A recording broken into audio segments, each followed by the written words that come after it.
Соглавы. Меня зовут Дарья, и я, наверное, русская. Я думаю, что я на 99,9 являюсь по национальности ингушом. Я 100% осетинка. Кто мы, откуда мы? Ответы на эти вопросы точно даст «Код нации» – уникальный проект, который реализуется на Северном Кавказе. Его главная цель – объединить нации субъекта на генетическом уровне. Каждому участнику не терпится узнать, что расскажет ему его ДНК. Говорили, что у меня на 1/4 есть осетинские корни. Это был известный род Дударовых, осетинские князья. Им принадлежала 1/3 Кавказа, Кавказская дорога, военно-грузинская.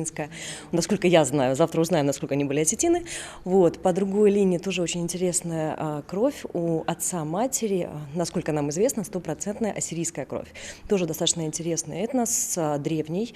Причем на данный момент мы понимаем, что даже не существует такой страны Ассирия, да, и очень интересно узнать, на самом ли деле они ассирийцы. Участниками проекта стали 160 человек со всех республик Кавказа. Все они отличаются как внешне, жизненными укладами, так и отношением к другим национальностям. У кого-то из них оно более терпимое, у других менее. Каждому из них провели ДНК-тестирование, которое поможет выявить, сколько наций в себе собрал один человек. На самом деле, мне было бы очень интересно получить ответ на то, из каких пазлов состоит моя история, потому что это всегда был конфликт внутри, это был конфликт в семье о том, кто ты по национальности, как ты должен жить. Я думаю, что знание своих корней позволяет нам более смело смотреть в будущее, четко оценивать свои перспективы, потому что, знаете, тоже говорят, что без прошлого нет будущего.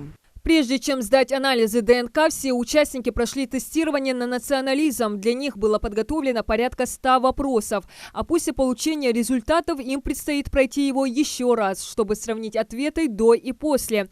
Делается это с целью убедиться в эффективности проекта и способствует ли код нации проявлению толерантности к другим нациям. Стоит отметить, принять правду для некоторых оказалось не так просто. В самом начале проекта многие участники отказывались, не дождавшись результатов. Были такие различные вопросы формата, допустим, если не той национальности, которую вы себя считаете, какую бы национальность вы бы выбрали бы, либо там вопросы по поводу их отношения к дискриминации, то есть испытывали бы они по отношению себя дискриминацию и были ли они сами источником дискриминации по отношению к другим национальностям, и что их побуждало. Организаторы проекта отмечают, что делается это не для того, чтобы разоблачить идею единства народа, а для сплочения всех наций, понимая, что в каждом из нас есть частичка крови других этносов. И вот путешествие по следам ДНК, которое длилось 1,5 года, завершается. Результаты готовы, а известны они только организаторам. Участники проекта с минуты на минуту должны собраться в большой студии национальной телекомпании. Здесь в присутствии других участников и под взором камер они впервые узнают, сколько наций смешано в каждом из них. О том, что результаты тестирования будут использоваться для тиражирования и распространения, участники в курсе. До начала рутинного исследования все они подписали соответствующие юридические документы. Прежде чем узнать о своих генах, с каждым участником проводят индивидуальное интервьюирование. Правда, на него приглашены только 26 человек. Мы на Кавказе мы очень сильно похожи друг на друга. То есть и тот этнический состав, который был выявлен у многих участников, он у нас схож. И мы выявили наиболее интересные результаты, наиболее, так сказать, отличающиеся от ожиданий и полученного результата участника. В ходе интервью участники отвечают на вопросы, чего они ждут от проекта, родство с какими национальностями они подозревают и какие результаты их могут огорчить. Так, один из участников, Джалил Асретов, известный блогер из Дагестана по национальности лезгин, сомневается, что результаты исследований смогут его расстроить. Я жду результатов просто из какого-то такого легкого любопытства и все. Ничего такого я не ожидаю, прям что я узнаю, что я чистокровный лезгин и буду ходить и всем рассказывать. Вряд ли. Также во время тестирования организаторы зафиксировали интересную деталь. В ходе исследований обнаружено биологическое родство между некоторыми участниками. Наверное, было бы очень интересно узнать, кто это, и если даже это был бы я был бы этому очень рад. Руководителем проекта стал Адам Калиматов. Реализуется при поддержке Росмолодежи. Все исследования ДНК проводились в Московской лаборатории «Гемотек». Ко второму этапу организаторы планируют реализовать другие идеи.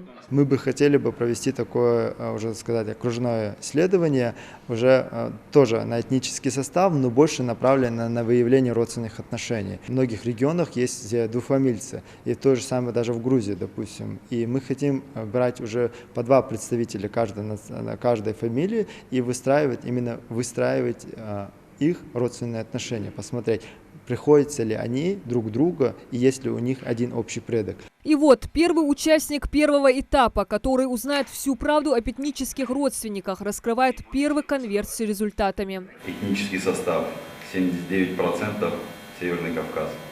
Ингуши, кабардинцы, балкарцы, лезгины, осетины. 8% Южный Кавказ. Грузины, абхазы, армяне, азербайджанцы. 7% Западная Европа. Так, тосканцы, берганцы, абруццы, французы, испанцы. 6% евреев.